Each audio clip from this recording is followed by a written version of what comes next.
Sabe quando a gente pensa que números são um sinônimo de clareza? Pois é, nem sempre. Numa disputa judicial, eles podem ser, na verdade, a fonte de todo o caos. Hoje a gente vai ver de perto como um especialista consegue ser aquela peça-chave, sabe? A pessoa que transforma uma montanha de dados confusos numa verdade. Uma verdade que a justiça pode finalmente usar. Pensa só na cena. Uma empresa cobrando quase 2 milhões de reais de outra. A prova? Uma pilha de faturas. Parece um caso ganho, né? Mas e se a verdade estiver escondida bem debaixo do nariz de todo mundo, ali, naqueles documentos? Pois é, exatamente isso que a gente vai investigar agora. Para a gente entender essa história, nosso caminho vai ser o seguinte. Primeiro, a gente olha para a disputa de alto risco. Depois, a gente entende essa reivindicação milionária. Aí, vamos mergulhar no que está sob a superfície, acompanhar a investigação do perito e, por fim, ver como tudo sai do caos para a clareza. Vamos lá! Bom, o ponto de partida aqui é algo até bem comum, né? Uma parceria comercial que azedou. A gente está falando de um caso real que corre em segredo de justiça. De um lado, um hospital, do outro, um prestador de serviços. E a briga? Contas que supostamente não foram pagas.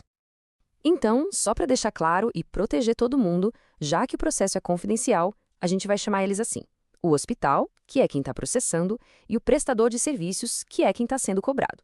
O hospital diz que tem dinheiro para receber e o prestador, bom, é quem está na outra ponta da cobrança. E olha, essa briga não começou ontem. A coisa toda começou a esquentar lá no final de 2019. Foi aí que os pagamentos supostamente pararam. E essa situação foi se arrastando por mais de um ano. Até que, em 2021, não teve mais jeito. O caso foi parar na justiça. Ok, agora vamos falar de dinheiro. Qual era o valor exato que estava em jogo nessa disputa? Olha só esse número, quase 2 milhões de reais. Não é pouca coisa, né? Dá pra ver que a briga era séria. A grande questão é como é que o hospital chegou nesse valor? Qual era a justificativa para uma cobrança tão alta? A prova principal do hospital parecia bem simples, bem direta. Era basicamente um relatório de faturamento. Sabe, uma lista enorme de faturas, uma atrás da outra, mês a mês. E do lado de cada uma, o status. Em aberto, /vencido. Olhando assim, de primeira, parecia que não tinha nem o que discutir, né? Uma prova de ferro. Só que, como quase tudo na vida, principalmente quando envolve dinheiro, a simplicidade era só na aparência. Por baixo dessa lista, tinha muito mais coisa.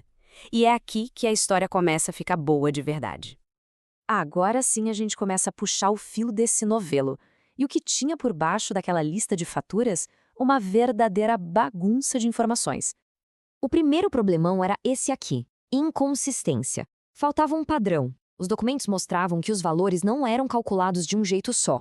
Eram pelo menos 3 formas diferentes, cada uma usando uma tabela de preço. Uma era a tabela padrão do setor médico, outra era uma tabela particular do próprio hospital e ainda tinha uma terceira, mais antiga. Imagina a confusão. Com essa salada de números, como que alguém ia saber qual valor era o certo? E para complicar ainda mais, não era só a cobrança que era confusa. O próprio hospital que estava processando também passava por um aperto financeiro. Isso, inclusive, estava documentado no processo, porque eles chegaram a pedir gratuidade de justiça. Só para ter uma noção, um dos balanços do hospital que estavam no processo mostrava um prejuízo de mais de 3 milhões e meio de reais. Ou seja, o caso não era só sobre uma lista de faturas.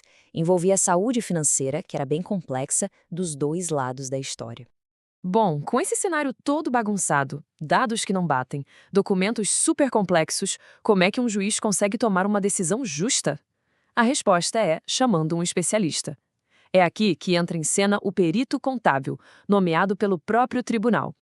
E o que faz um perito contábil? Ele é uma peça fundamental na justiça. É importante entender, ele não está lá para defender um lado ou o outro. A única lealdade dele é com os fatos. Ele vai atrás da verdade que está nos números, através de uma análise técnica totalmente imparcial. E o trabalho do perito, olha, é minucioso, é metódico. Ele vai analisar absolutamente tudo. Cada fatura, cada contrato.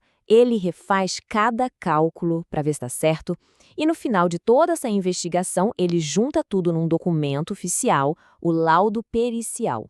Esse laudo funciona como um verdadeiro mapa, mostrando para o juiz qual é a verdade por trás dos números. Tem uma frase do próprio laudo que resume tudo perfeitamente. Avaliamos, de forma ampla, a íntegra dos documentos. O que isso quer dizer, e isso é super importante? Quer dizer que a análise não foi superficial. O perito não olhou só o que uma das partes queria que ele visse. Não. Ele olhou tudo. Cada papel, cada documento do processo. E aí que a gente chega na parte final para ver o resultado e o impacto de todo esse trabalho de investigação. A diferença é gritante. É uma transformação total. Antes, o que a gente tinha? Uma montanha de dados que não se conversavam. Depois do perito, uma história financeira clara, verificada. Antes, eram cobranças confusas. Agora, são fatos, baseados em cálculos checados. Basicamente, a perícia pega a dúvida e a ambiguidade e coloca no lugar uma base sólida para a justiça poder trabalhar. É muito importante ter isso em mente. O laudo do perito não aponta um culpado. O trabalho dele não é dizer quem está certo ou quem está errado. O objetivo é outro. É apresentar os fatos, de forma clara, objetiva, é dar para o juiz a verdade dos números, para que ele, sim, possa aplicar a lei e decidir da forma mais correta possível. E aí, qual é a grande lição que fica dessa história toda? Primeiro, disputas com dinheiro no meio raramente são simples. Segundo, dados bagunçados só servem para esconder a verdade. E o mais importante, a análise de um especialista, de um perito imparcial, é a única ferramenta capaz de transformar esse caos todo em clareza. É algo essencial para que se tenha uma decisão justa no final. E tudo isso leva a gente a uma reflexão final. Em qualquer negócio, ter registros claros e consistentes não é só uma questão de boa organização, sabe? É, na verdade, a defesa mais forte que uma empresa pode ter num tribunal. A pergunta que fica no ar é: será que os números do seu negócio hoje contam a história completa, a história verdadeira? Fica aí a reflexão.